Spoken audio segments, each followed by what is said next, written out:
Thank you very much, Dr. Kapoor. Good evening to all of you who are participating in attending this alumni meet. It's a great pleasure and a great privilege for me to welcome Professor Amarender Singh Puri to this SGPGI alumni meet, which has been an inspired brainchild of our director, Professor R.K. Dhimman, who, as you would have heard him, was among the first batch of alumni from this department of gastroenterology and who finished his tenure here in 1991. Amarinder graduated from the Christian Medical College, Ludhiana, where he was awarded the Governor's Gold Medal for the best MBBS graduate. After doing his MD from Punjab University, Chandigarh, he joined the second batch of DM students in gastroenterology at SGPGI in 1990. During the 3 years he spent with us in gastroenterology, he impressed all of us with his methodical and systematic approach to patients, as well as his dedicated hard work. After leaving SGPGI, Amarinder joined the Department of Gastroenterology at the GB Pant Hospital, New Delhi in 1998, where he rose to the post of Professor of Gastroenterology in 2002 and became head of the department in 2008. Presently, he is Vice Chairman, Department of Gastroenterology at the Medanta Medicity in Gurgaon. Amarinder is a man of many parts with unusual interests and hobbies such as wildlife photography and penning refined Persian calligraphy. In gastroenterology, his special interests include luminal gastroenterology areas such as inflammatory bowel disease, celiac disease, intestinal tuberculosis, and intestinal infections. During his distinguished career, Amarinder has earned numerous awards, including the Times Healthcare Award in 2017, Dr. H.K. Chutani Award for the Best Teacher in Gastroenterology in 2015, and he was recognized by the Delhi government for his meritorious services in 2014. Not only is he an excellent and methodical teacher, but he is also regarded as a very tough but a balanced DNB examiner. With these few words, I welcome Amarinder once again to this alumni meet. We look forward to hearing in his own words the story of his journey and his memories of the last 28 years. Amarinder? So thank you, Professor Saraswat, for giving me this opportunity. And if Dr. Rakesh is listening somewhere, Amita is there, he's going to, he will think there's a selection bias. And I personally agree that I'm not sure if I'm the most deserving person who should have given him this mantle to speak on behalf of gastroenterology in the last 30 years or so. But thank you, and I'm greatly honored by this kind gesture of yours. I've arranged my talk, which is about 20 minutes. That is the time allotted to me. After Dr. V.K. Kapoor sent me a mail saying that, can you make it inspirational for the current batch of residents, preferably of all the departments, which is an impossible task, and also for the fresh graduates, if you can give some inspiration to them in their early years. So I think I've taken this quote from Hazrat Inayat Khan when he said that life is a symphony, and the action of each person, he's a part of the symphony, he's playing his own instrument. And I understand the great conductors, like in the Philharmonics, they can identify even one person playing a false note. That's the kind of conductors that they are. So I also think on the same analogy that life is a symphony. And for those of you who are not familiar with the English symphonies of classical music, a symphony has three parts, which is the Allegro, which is the initial part and the intense part. And then the middle part is called the Andante, which is a slower pace, but the longest one. And the end is called the finale. And what you can see over here is the father of symphonies, Joseph Haydn. And I think he wrote about close to 140 or 150. So if each symphony was a research paper, you can imagine that in 1800, he had written about 150. So on using the same analogy, I think my Allegro is in Lucknow, where I started. The Andante, where I spent most of my time, was at Delhi, GB Pant. And I'm not going to talk about the finale, which I've just joined about 9 months ago at Gurgaon. So I'll stick to the Allegro and the Andante. And briefly, just to run you through, I joined as a greenhorn as SR in 1990. My colleague was Dr. Deepak Agarwal, who's still very much in Lucknow, and I'll allude to him a short while later. I had two seniors, and one has already been on the stage, Dr. R.K. Dhiman, and the other was Praveen Salunke, and they were contrasting. So if I had to describe Dr. Dhiman, then the only two words that I can think of is diligent and meticulous. And Salunke was flamboyant and mercurial. He would work, he was so temperamental that if he had to study, then he could study for the whole night, without blinking. And then if he didn't want to do something, he wouldn't do it. So that was the contrast that I had as seniors. SGPGI itself was in a rather infantile stage at that time. And if memory serves me right, I think there were just about 18 beds that we had in gastro. And the faculty was Professor Naik, who was the chief, Dr. Gaurdas and Dr. Vivek Saraswat.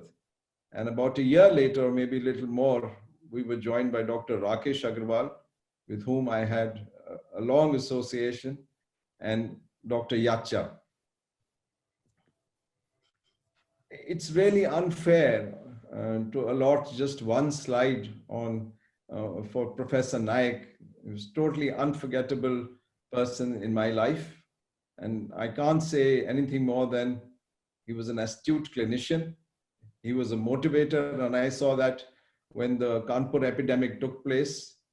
He was a thorough gentleman and above all, a fatherly figure, fiercely protective. And I put that because there was an incident when I was a resident in which he played this role of the fatherly figure being fiercely protective. Somewhere in the middle of my second year, there was an elderly lady about 70 years old, and she happened to come from Balia, which is the extreme eastern part of UP, and she spoke in a dialect and an accent which I couldn't understand anything except three words, which he said, "Mera sir," and gas, and she pointed to the abdomen. And the way she went on talking about gas, I think I got carried away and I thought, this is clearly she's having some kind of an IBS. And then all was forgotten. I must have seen her once more, but 3 months later, she was discovered to have carcinoma stomach. And the story doesn't end there. Her son was a senior IS officer. And when he got to know that he'd been seen in SGPGI and the diagnosis was missed, he must have been livid. So he wrote to Dr. Naik that this boy must be terminated from the department immediately for dereliction of duty and all that. So Dr. Naik, he called me in his chamber and he said, "Do you remember this patient?" So I said, "Yes, sir. I remember it even now." So he said, "What was the problem?" So I told him exactly that I didn't understand what she was saying. And so then he showed me the letter that the IS officer had written. And he says, "Don't worry, nothing's going to happen." I was shell-shocked. I thought, well, that's the end of my career. I'll have to pack my bags and go off. He says, "As long as I'm there, nothing can happen to you." And that's exactly what happened. I don't think anybody else in the department has any idea about this, but the matter was forgotten and no action was taken against me. I did get a reprimand from him, but that's about all. And he did have a sense of humor. And I remember the days at that time, probably once a month, we used to have these potpourri dinners where everybody had to carry his own one dish. And of course, the drinks were on chief. And he was a great connoisseur of alcohol. So he would be offering different kinds of wines and all different alcohols to everybody. I insisted that everybody must have a drink. And I noticed that first time, second time, third time, each time the only thing I got was whiskey. So on the fourth turn, when we went to his house, I said, "Sir, how is it that you offer everybody else these wines, some Italian wine and he had got some wines from Goa, and all I get is a glass from whiskey from you every time?" And he says, "Tu to sardar hai. You will never appreciate anything other than whiskey. So tu chup karke whiskey pure, enjoy the evening. So that's the kind of sense of humor that he had, having been in Chandigarh for so long. 1990 was also the first time I landed up in Lucknow, and I became aware of the term called Ganjing, and that was my first forays into Hazrat Ganj. And of course, the culinary delights of tunde kebab. And I also remember an incident that when I, along with my wife, we went grocery shopping, and we went into this big shop in Hazrat Ganj. And my wife said, I want to buy some basmati. And the shopkeeper looked at her and said, are you from Punjab? So, you know, it was quite a thing that, well, is that how you identify Punjabis? But anyway, and I put here KGMC library specifically for the residents who are here or who just passed out. When I was a resident and you had a seminar coming, then about 2 weeks prior to the seminar, on a Saturday, I would take my scooter and go all the way to KGMC library and take permission from the librarian, and then get all your references, make notes, get them back, and then prepare. There was no net, no internet, and not even, you know, the only thing that we probably had was photocopying machines. So now when I take rounds with my residents, if I tell them anything, they open their phone and say, sir, up to date is here, and everything that you said may not be true or something. So this is the world that we're moving in. But I still remember those long, it must have been a good 30 kilometers one way, all the way to go to KGMC library, whether it was winter or it was raining, but you know, that was the only day that you had to get your references and prepare for the seminar. So from Allegro, I move on to Andante. I joined as a pool officer in 1993 at GP Pant Hospital. And after serving as a pool officer, did a couple of years here, you know, which I best forgettable, but I finally joined the faculty in 1998. And as they say in the army, rose from the ranks to become the head of department, remained head of department from 2010 to 20, and finally bid adieu just before this pandemic began. And in these last 20 years or so, I must have trained 60 residents, or at least I tried to train them. I was successful in most, but I'm sure there were others who I thought really didn't come up to the mark. But as Professor Saras has already alluded, my area of work has been luminal gastroenterology. And as he has already mentioned, I work basically in celiac disease, in IBD and GI tuberculosis. And knowing that we have such a big and a vast, varied audience, I'm not going to go bore you with all my publications, but yes, I just chose two papers out of that. The first one is the infliximab-induced tuberculosis in patients with ulcerative colitis, which was a multi-center study done in 3 centers in Ludhiana, in Delhi, and Mumbai. And this is the reference for most of South Asians that we know about 8 to 9% of patients who are given Remicade will ultimately develop tuberculosis. And the second paper that I've put here intentionally is the inverse correlation that we showed between celiac disease and Helicobacter pylori. Now, in Delhi, I had seen so many prescriptions where no matter, even if you have dyspepsia, you have functional disease, everybody was treating H. pylori, whether they were adults, children, and I really thought people were baying for the blood of Helicobacter pylori. But in this paper, we actually showed that Helicobacter may be protective. And if you have Helicobacter, then you don't get celiac disease. So this was a paper which I value a lot in my collection. Since Dr. V.K. Kapoor had given me those instructions that he painfully wrote, and he said, you must write something for the fresh pass outs and the current residents. And this is what I have that I have to tell you. So what options do you have when you pass out? When you're a fresh pass out, you have 2 options. You could go into the private sector or you could go into the government sector. The government sector, very few takers, very few options. But again, there are 2 choices. You could go back to your state or you could go some of the premier institutes, institutes like AIMS, PGI Chandigarh, SGPGI. But here, the vacancies are so few and far between that it's like a lottery ticket if you get something here. If you are in the government sector, in all likelihood, you would be in your state, and there are problems associated with the states. But let me start with the private sector. In the private sector, if you decide to go, then you have three options. You could go into a solo practice, and the best example of that I can count is my colleague who joined with me, Dr. Deepak Agarwal. You could go into a group practice, or you could join a corporate hospital and start at the bottom of the ladder. So I'll just briefly run through this, but I feel that in your Allegro, which is your initial phase, solo practice should be avoided. And no matter how well you've done in your theory examination, your knowledge is still limited. All you've had is an exposure of about 3 years or so. You have limited experience with therapeutic procedures, so you're not fluent with most of them, and you have a lack of multidisciplinary interaction. So if there is a patient of CA esophagus, you would have to initially make sure if he's operable that he goes for neoadjuvant therapy rather for surgery. So you need to have a collaboration with your radiotherapy department and the oncology department. And more importantly, there is a loss of backup in the case of procedure-related complications.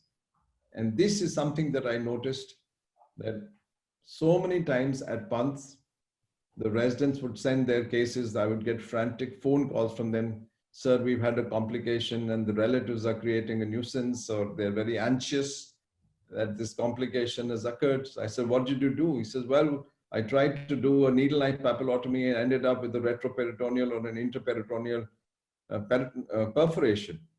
So I don't think it's, the residents always felt needle knife papillotomy is such a simple procedure, just a jab of the needle and the bile duct opens up. So it isn't so easy as it looks.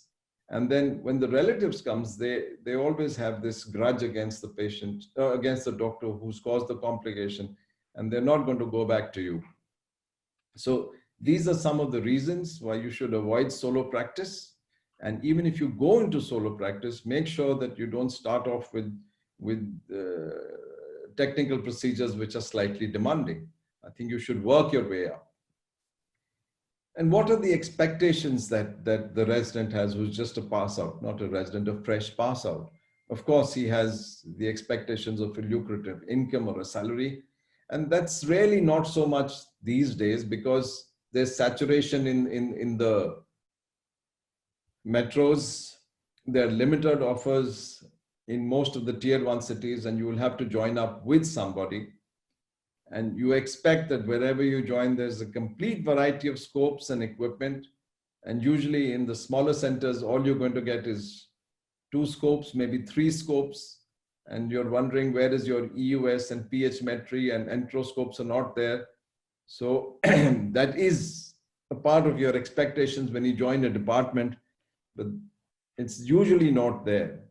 And then if you join a state medical college or a smaller center, you want to set up a GI unit there, but you will get precious little support from the government, even if your HOD is willing. And the one example that I can think of now is in RML hospital. The gastro department was set up almost 10 years ago. But sadly, even today, they don't have inpatient facilities, and they don't have most of the high-end equipment that should be there if it's a tertiary care institute. So these are the problems that you're likely to face.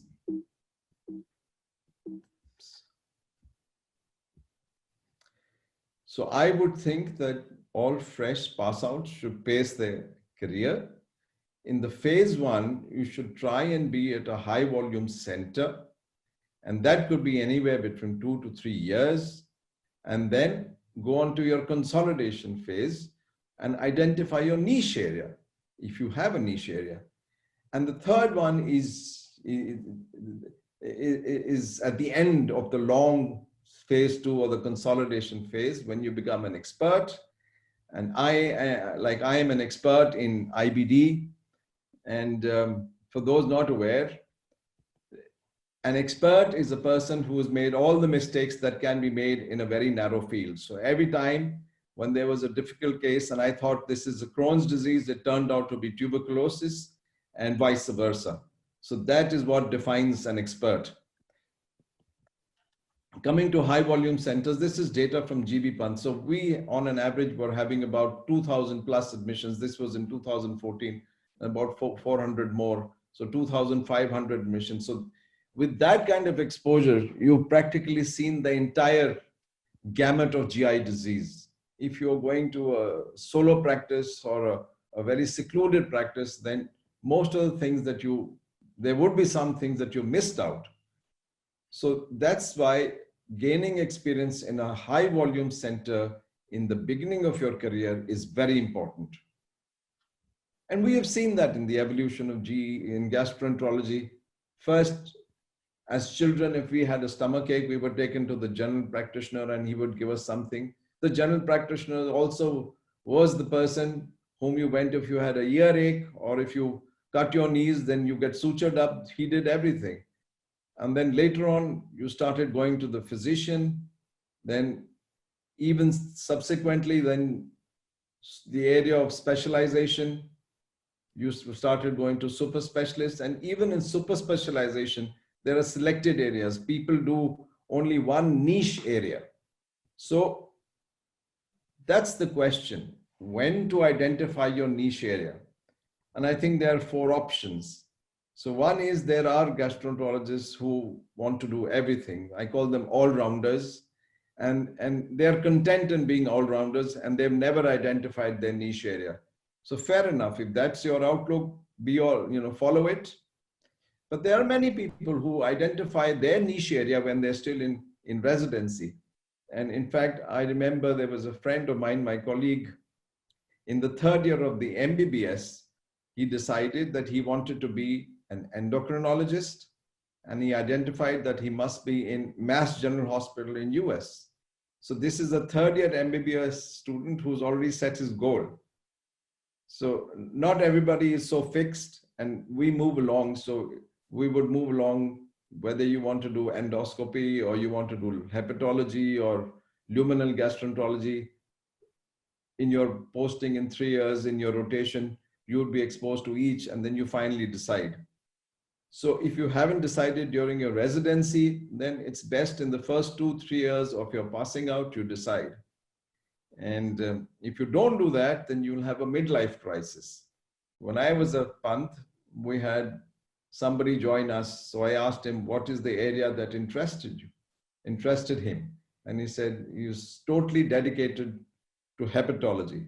So he was entrusted the task of setting up the liver clinic. He worked in the liver clinic. We set up a pro forma. The data was being entered into the database. And then one day, about 3 to 4 years later, he comes to me and says, he has a Commonwealth Fellowship. So I said, Commonwealth Fellowship in what? So he says, in stem cell pancreas. So I said, stem cell pancreas? What about the liver? So he says, no, I'm not going to do liver anymore. And he dropped the liver like a hot potato, never went back. So that's the kind of thing one should avoid. Once you've picked up a niche area, develop on that, and I can tell you, you'll go very far. But the question is in gastroenterology. I'm sorry, this is all focused on gastroenterology because I don't think I can cover all the specialties. So I think it's better that I stick to gastroenterology. Is it really easy to identify a niche area? Gastroenterology is perhaps the most difficult branch, the most vast branch. So you have a choice. If you want to do liver, you want to do transplant hepatology. If you want to do lumen gastroenterology, do you want to do IBD, GI motility, GI oncology? If you're more into endoscopy, then it's all third space, or you could go into pancreatic biliary. So these kinds of somebody who does DM nephrology, I'm sure these options are not so varied and so vast and so different. So we really have to decide which niche area to follow. The most demanding and exciting subspecialty is, of course, therapeutic endoscopy. Everybody wants to be an endoscopist. And currently that really has the highest premium, that everybody thinks that he is the next Nagi Reddy or whoever your hero is. But the problem in therapeutic endoscopy is, one, you need a mentor. You need a mentor who's going to take you through all the procedures which are being done in the department, to discuss the fine aspects, the nuances of each procedure. And if you don't have a mentor, then your learning curves become longer and longer. But if you have a good mentor who stands behind you, like Lord Krishna stood behind Arjun and guides you everywhere, then your learning curve is much shorter. Of course, you need all the equipment, and that's not always possible. Even in Panth, we had always a paucity, and no matter how hard I tried, I think I count myself as a failure, because I could neither get endoscopes, neither I could start the ESD and third space. It just started when I was leaving. So that way, until you have the support of your director in the hospital, or you have the support of the government, it's very difficult to procure equipment. You also need a very healthy environment around you, people who encourage you. And if you go wrong, then there's always the surgical backup, which is there. And most importantly, it's the time. So nobody becomes an expert in 3 months, 6 months, 1 year. It's a very long, drawn out procedure. I'm sure you're familiar with this learning curve, which has on your y-axis the complication rate, and on the x-axis is the time. And you can see that with time, the complication rate really comes down. So this is the classic learning curve, but the slope is very variable. There are people who take to therapeutic endoscopy like a fish to water. So their slope comes down very quickly. And there are people whom the slope never becomes a slope, it just remains a straight line. So recognize the fact that you may not be very skilled in therapeutic endoscopy, and might be appropriate that you go into some other. That's just a suggestion. The number of procedures is important that you do for each procedure before you become an expert. So an expert in EUS is not necessarily an expert in third space. So you start all over again with the learning curve. And there's no single number to determine expertise. Of course, the societies say after 50 ERCPs or maybe 100 ERCPs, you're an expert. But even that, there's no fixed rules for that. And of course, there are medical legal aspects. At Panth, I was a part of the government committee that was being set up. And there we had all these consumer cases coming in. And a lot of them were related to therapeutic endoscopy. And what struck me was the fact that a lot of, in many cases, the procedure was not indicated. So when the procedure is not indicated, the person is a novice, the likelihood of ending up in a complication is very high. In your early years, after you pass out, you might be going from one center to the other center because you're not satisfied. And that's a very depressing period. It happened with me. I wasn't sure what I was doing. There wasn't any government jobs. And that's the important time to know that you are your own inspiration. Nobody's going to come and say, no, you can do it. It is, the inspiration has to come from within. You are your own solution and you are your own motivation. So don't give up. Believe in yourself. Even if you're having a rough time in your initial phase, stick there, stick at the wicket, as they say in cricket, and I'm sure you'll come out successful. Last couple of slides are on the current GI scenario in India, and this is something that I feel very strongly about. I put a cartoon diagram here, and this is in general, not only my feeling, but in general, the feeling everywhere that the government sector, not only in GI, but maybe in many specialties, is going down and down. And it's the corporate or the private sector which is going up. And the reasons for this, it's not rocket science at all. And this graph that I brought here, it shows you the health expenditure as a percentage share of the GDP. And I'm not an economist, but I can tell you that any country which has a health share is about 9 to 10%, deserves to be called a developed country. And you can see the gray column tells what is the mandatory expenditure on health that must occur as a proportion of the GDP. So for US, it is about 14%. And the orange column tells you which is voluntary over that. So even if you take the mandatory government expenditure for US, it's 14%. Switzerland is about at least 8%. Combined is about 12%. In France, Belgium, they're all about, even UK is just touching 10. But as even countries like Turkey are way ahead of us. So that is a depressing statistic. And until we improve our health and expenditure, we are not going to improve or upgrade the government sector. And these are the figures for India. So this is the slide which shows that from 2010 to 2018, we're not even touching, we're below 2%, more in the range of 1.7. I think now it's gone up to 1.9, but that's what tells you the whole story as to why the government sector is lacking. I worked in the government sector for 25 years, and I think this is the main reason that barring a few autonomous institutes, there is the amount of money coming into tertiary care hospitals is really, with barring few exceptions, is abysmally low. And what is even more depressing is that there's no significant change in the last decade as shown here. And more recently, this is the data from Delhi. So this is the government, the Aam Aadmi Party. It's not political, but the Aam Aadmi Party won this election on two main planks. One was their excellent healthcare, which they advertised, and the second was the school education. And I'm sorry to say that in this pandemic, it was completely exposed. And even as late as November 2020, when it was almost at a second peak, it was 4 deaths per hour in Delhi. And these are the figures that I managed to get from a source. So I can even now make a prediction that things are not going to change in the government sector very soon. And therefore, going into the government sector, you must be aware of the shortcomings. And having said that, this is a quotation from Niels Bohr, who said, prediction is a very difficult thing, especially when it's about the future. But I think I'm going to be right. Until there is a paradigm shift in the government, in the health sector, nothing much is going to change. Of course, there's been a changing perspective of GI in India.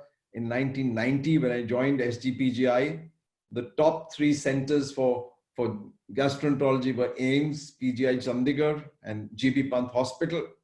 And I think today, if anybody asks which is the best center for GI in India, it's hands down AIG Hyderabad, or another good hospital equally equipped is the Mangeshkar Hospital in Pune, and third maybe Medanta Medicity. I'm not saying that because I'm working there, but the kind of equipment that we have at Medanta is better than practically any other private hospital. So as you can see that all the advanced centers, GI centers in India are in the private sector. That is depressing for somebody who spent his entire career in the government sector. And the reason for that is the lack of cutting edge technology that is there in the government sector and is very much there in the private sector. And also the overall patient satisfaction that they get because the kind of nursing care that they can offer. So therefore, it is totally a case of private sector overtaking the government sector here. And then I asked myself, why is the government sector lagging?